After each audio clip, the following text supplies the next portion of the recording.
Bugün eyni zamanda dünya Azərbaycanlılarının həmrəylik günüdür.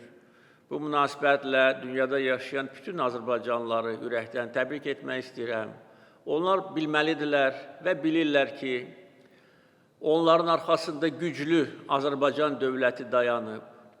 2025-ci ildə olan bəzi hadisələr bir daha göstərdi ki, hər bir Azərbaycanlının hansı ölkədə yaşamasından asılı olmayaraq taleyi bizim üçün qiymətlidir, önəmlidir. Və bizi Azərbaycanlıları ortaq tarix, dilimiz, köklərimiz, mədəniyyətimiz birləşdirir.